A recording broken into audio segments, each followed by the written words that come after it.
Hi, I'm Bill from Phoenix Golf, and today I'm going to show you a simple driver drill that'll help you start straightening out your shots and get rid of those slices. Let's transform your game. Hi, I'm Bill from Phoenix Golf, and today we're going to talk about the driver and trying to get rid of slicing the golf ball with your driver so you can play some better golf. If you're new to the channel, I ask you to like and subscribe. It'll help me continue to do these videos and tips and drills. It will also help me continue to grow the channel, and I'd really appreciate it. So the first thing we want to talk about is the driver. If you're new to the game, if you're an experienced person playing golf, or experienced player, your driver is where all your flaws will come out. And I know that just like everybody else, when I'm getting off the tee with my driver, my game flourishes because the rest of my game, I'm not hitting behind trees. I'm not coming from these awkward shots. Like I'm playing from the fairway, so my game improves. So for me, I've had snap hooks. I've had big slices. I've had them all. And so I have experience off the tee, and I've even had driver yips, which is no fun either, where you basically can hit fine on the range and then you get to the tee and you can't make a connection. So the biggest thing I want to focus on today is helping you to stop slicing the golf ball with your driver. There's a couple of things, and I'm sure you've seen it in all the other videos. If you've found this video, you've probably seen others. But the first thing I always check is my grip. Now, Martin Hall talks about the 3-2-1 rule with your driver, and I think it's hugely beneficial, and I go back to it all the time if I start slicing the golf ball, especially with the driver. So, and what he means by that is when you take your grip with your lead hand with the driver, he wants to see 3 knuckles here. Now, I know for most people, I would say most of my friends or people that I golf with, they tend to have weaker grips, and even getting to like 2 knuckles is hard for them. So if you're slicing the ball really bad, start with your grip because that controls the club face. The club face controls where the ball goes. So again, start with 3, and when you if you make a thumb, like a thumbs up here, and I bend my elbow, I'm kind of going to that trail shoulder. And if you're slicing the golf ball really bad, that's where you want to go because you actually want to start hooking the ball. And then once you start hooking the ball, then you can kind of dial back those knuckles, maybe get to like 2.5 or 2 knuckles, but you should start with 3, especially if you're slicing. The other thing too is make sure, as I'm lined up to the golf ball, that this trail arm, you should see a little bit more of this left shoulder as I take my stance. This is going to promote a draw. If you are slicing, make sure that your right shoulder isn't in front of your left like this, because that will promote cutting across the golf ball.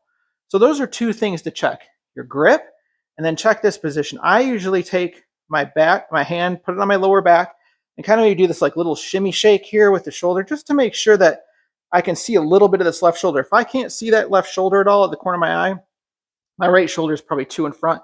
That's going to promote an in to out swing. Now, again, you can swing in to out and hit it pretty straighter with a slight cut. Again, it's controlling your face. So if you're slicing really bad with the driver, check your grip first.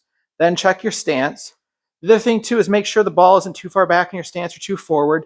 You want it to be with the logo of your shirt or off your left heel.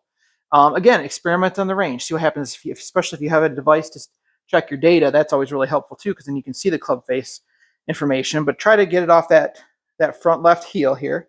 And you can even place an alignment rod or another club just to kind of help with a reference point while you're practicing. So you definitely want to check with the grip. So controlling the face, obviously hugely important. The next thing is the path. So what we want to do here is you can I usually just grab a head cover.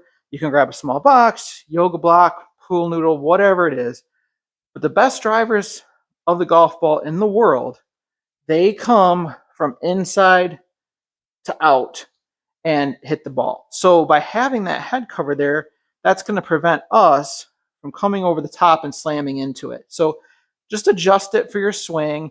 I personally like to take a head cover and place it on the outside of the golf ball, but I also like to place one kind of off my right foot here because as I'm practicing coming in to out, I don't want to exacerbate that and start getting it stuck from behind and coming in way, way too much, because then you're kind of taking a problem and making it even worse. So by using a kind of a gate of head covers here, you can create a nice little pathway to start hitting the center of the face. But the biggest thing we're talking about today is trying to get rid of that slice. So our grip, our shoulders, having that club cover right there, Sorry, I can't say it today. And then also adding a little bit of tilt. And so what I like to do, put my hands on my sides, slowly drop that right fingertips down to my right knee to give me some little bit of a bend there, so I'm hitting up on the golf ball, because that's what you want with the driver. Every other club you want to hit down, driver you want to hit up. So I take my stance, do my little shoulder shake, make sure that I can see a little bit of my left shoulder. Then I let my right hand go down. And now I'm in a nice position to hit a good draw. And I've got this head cover there to prevent me from getting here and swinging over the top. And if you need to pause at the top, especially while you're practicing this, I highly recommend it, because now as it gives you a second to think about what you're trying to do. And then you want to get that feeling like we talked about before of, hitting a slap shot in hockey or skipping a stone, whatever keeps your head behind the golf ball, because you don't want to be moving like this with the driver. You want to see like this type of move where you've got the sleepy head, your head's on your shoulder, your right knee is traveling towards your left knee. You're not like stiff-legged and your shoulders aren't tilted this way. Like you're definitely skipping a stone feel there. So those are my biggest tips, I think, for trying to get out of hitting the slice. And if you start hitting a hook, that's good. Now you can dial everything back. But always start with your grip. That's the simplest check. It controls the club face.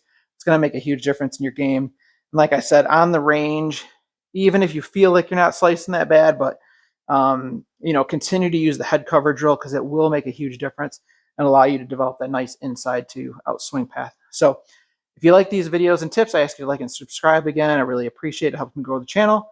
And I hope these tips will help you start hitting a draw, hitting it a little straighter, and keep you out of the trees. So I hope that helps transform your game.